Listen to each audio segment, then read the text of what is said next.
They score! They score! Welcome to God's Playbook with your host, Father Rico Passero. Lock at the 20, 10, 5, touchdown! Touchdown! Let's play ball. Friends, welcome back to God's Playbook. Today I want to look at St. Ignatius Loyola and a beautiful phrase that he gives us, a point to ponder on. He says, we should not want to see or do anything that cannot be done in the presence of God and of God's creatures. And so we will always keep aware an imagination of being present before God.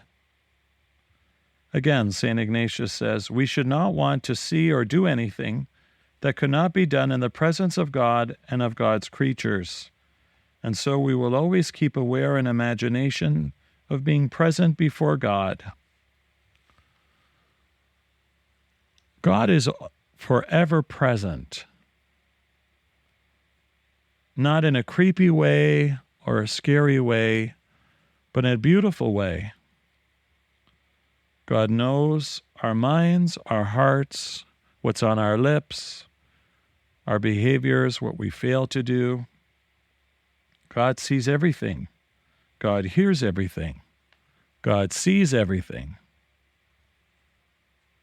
So when we think of ourselves in the presence of God, we should always want to do what is appropriate because He's always around. Growing up, my grandmother was our moral compass. I have 2 younger brothers, and I would never say something bad in front of Nonna to my brothers for fear of recourse, to be respectful to her.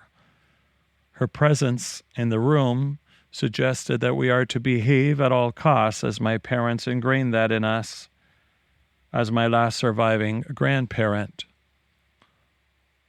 Even when I would speak to my parents, when Nonna was in the room, I was always much more respectful as if she wasn't.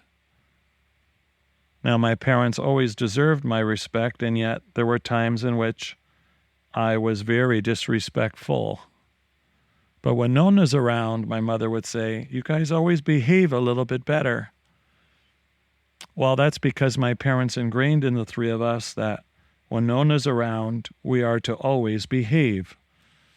Now, they also taught us we're to behave at all times, and yet the moral compass is just not as strong as when Nonna's around. Same thing, I would never swear in front of Nonna. What would she say? What would she think of me? I'd be horrified if she loved me any less. Now, this doesn't mean I wasn't authentic in front of Nonna. What it means is I was very reflective of what I was saying and doing in her presence. I was keenly aware that I didn't want to let her down, that her love for me as her grandson was something that helped to shape what I would say and do. Well, friends, how much more exponentially important is it that we are aware of God's presence? While I love my grandmother very much and pray that she now rests in the Lord's hands in heaven, and she is my best friend, the reality is she's certainly not God. She didn't die on the cross for me, create me, give me life, sustain me. Though she loved me in her own ways, her love pales in comparison to that of God. And when I love my grandmother, I want to respect her. I want to show my love for her. I want to acknowledge her presence and always try to be respectful. And so St. Ignatius is inviting us, friends, whoever that Nonna character is for you in your life, should we not be aware that Jesus is always there? When I'm on the phone with the cable company, Jesus is listening to the conversation. This call may be recorded for training or security purposes. We hear those messages. I think sometimes that also helps to remind us that we shouldn't be shouting at the person on the other end if we don't get what we want. There's no problem in escalating the matter if the problem doesn't get resolved. But to speak in condescending tones, would Jesus be proud of the way I'm speaking on the phone? When in arguments with people we love or people we don't love, Again, does our language reflect a child of God? Jesus is also listening to that conversation. Would I speak that way in front of my boss, my spouse, my children or grandchildren, my parents, my grandmother? If the answer is no, then I certainly shouldn't be doing that, period, because Jesus is there, whether those people I love are present or not. Even for our own character, why should I ever want to say or do anything to lessen holiness? If Jesus is always present, then I always want to make him proud. The way we build our spiritual and moral character is the way we conduct ourselves when no one is looking. Because in fact, God's always looking. So there's never a point in time where I'm alone. Again, this isn't meant to be creepy or scary in any way, but rather a gentle reminder that I need to live an authentic Christian witness every moment of every day in my life. And yes, when I fail, I can turn to God's mercy and thank God for that. But perhaps I need to expand my moral compass to not just include my now deceased grandmother, but when she was alive, how that really helped me.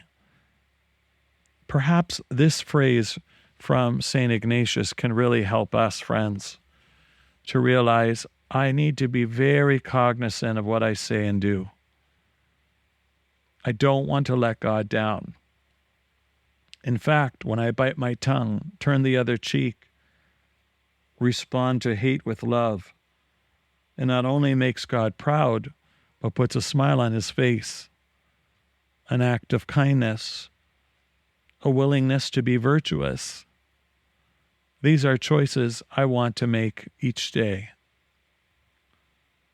So, friends, as St. Ignatius tells us again, we should not want to see or do anything that cannot be done in the presence of God and of God's creatures. And so we will always keep aware an imagination of being present before God. May we always recognize our presence before God and live accordingly. For God's Playbook, friends, I'm Father Rico. God loves you, and so do I. If you like what you hear, please consider supporting us using any of our affiliate links in the description below via Buzzsprout, Ko-Fi, or GoFundMe. Thanks, and God bless.